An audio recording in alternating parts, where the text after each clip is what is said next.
जय हिंद, जय श्रीमन नारायण।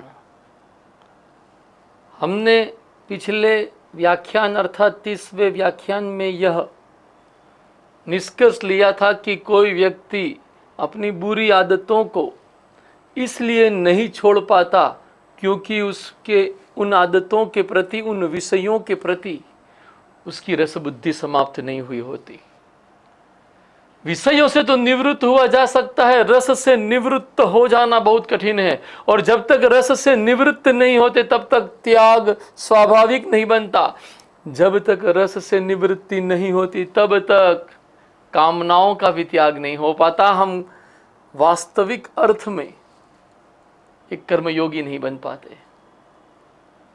हम अकेले जब हम हमारी बुरी आदतों के प्रति लड़ाई लड़ रहे होते हैं और उसमें असफल होते हैं, जैसे कि एक सिगरेट पीने का व्यसनी व्यक्ति सिगरेट नहीं छोड़ पाता है, एक शराबी व्यक्ति शराब नहीं छोड़ पाता है, वो कितना भी कठोर संकल्प ले ले, लेकिन अंततः जब उसको तलब लगती है वो अपने उस व्यसन की ओर चला ही जाता है।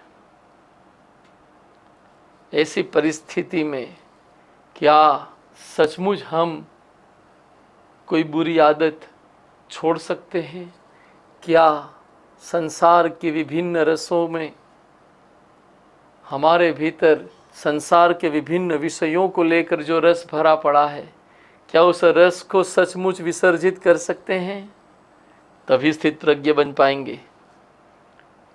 भगवान श्री कृष्ण श्रीमद् भगवद गीता ग्रंथ के दूसरे अध्याय के 61वें श्लोक में स्पष्ट करते हैं कि यह रस विसर्जन कैसे हो। ये भी स्पष्ट करते हैं कि ये जो इंद्रियां प्रमथनशील है, ये इंद्रियां व्यक्ति के मन को हर लेती है, उन इंद्रियों पर संपूर्ण नियंत्रण कैसे पाया जा सके। 61वां श्लोक कुछ इस प्रकार है। भगवान श्री कृष्ण अर्जुन से कहते हैं, तानि सर्वाणि संयम्य युक्त आसित मत्परः वसेहि यस्येन्द्रियाणि तस्य प्रज्ञा प्रतिष्ठिता। इस श्लोक का अनुवाद परम पूज्य श्री राम सुखदास जी महाराज इस प्रकार करते हैं कि कर्मयोगी साधक उन संपूर्ण इंद्रियों को वश में करके मेरे परायण होकर बैठे, क्योंकि जिसकी इंद्रियां वश में है उसकी बुद्धि स्थिर है। देखिए, इंद्रियां वश में है, इस अवस्था तक पहुंचने की स्थिति को ही हम साधक की स्थिति कह सकते हैं।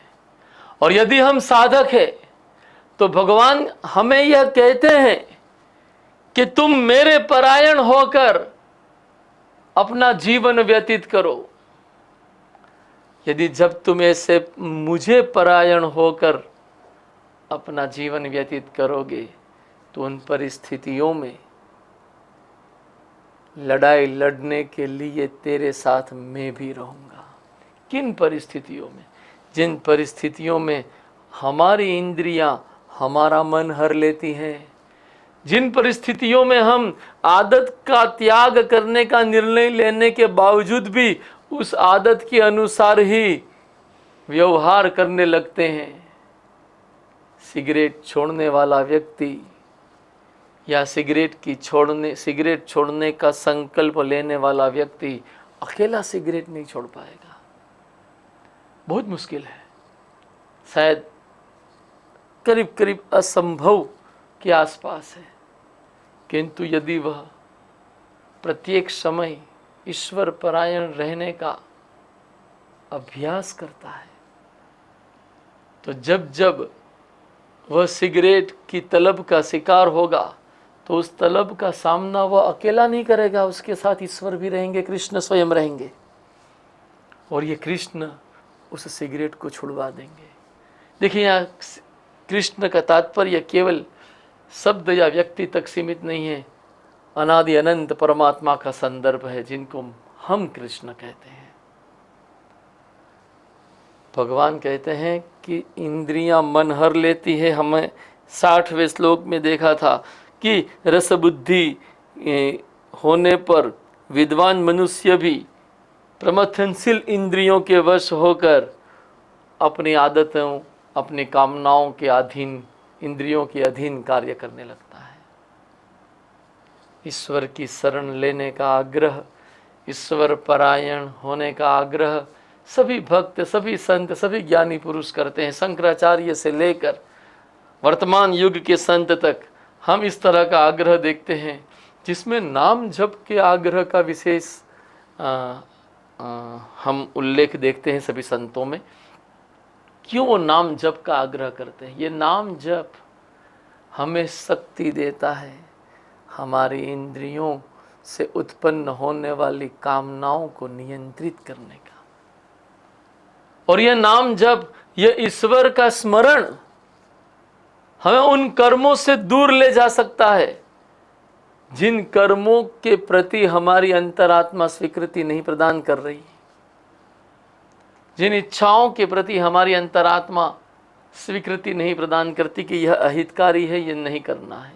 देखिए, कामनाओं का त्याग तो बहुत बड़ी चीज है। उसके पहले की अवस्था है कि कामनाओं की उत्पत्ति न हो, उस अवस्था तक जाने के लिए इंद्रियों को अपने वश में करना जरूरी है।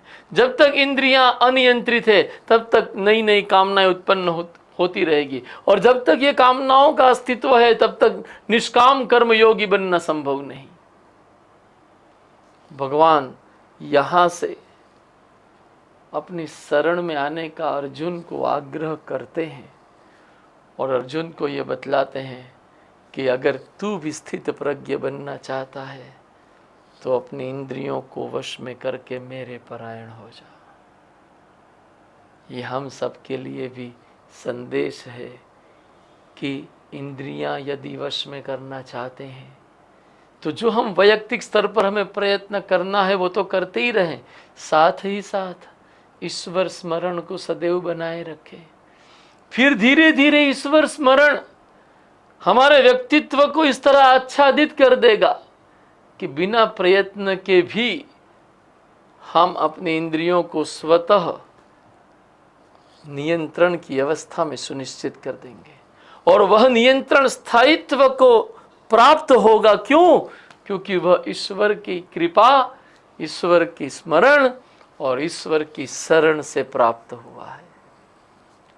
इस व्याख्यान को यहीं पर समाप्त करते हुए श्रीमद् भगवत गीता ग्रंथ की गरिमा के विरुद्ध यदि मुझसे कुछ कहा गया है तो मुझे क्षमा करिएगा। धन्यवाद। जय हिंद, जय श्रीमन्नारायण।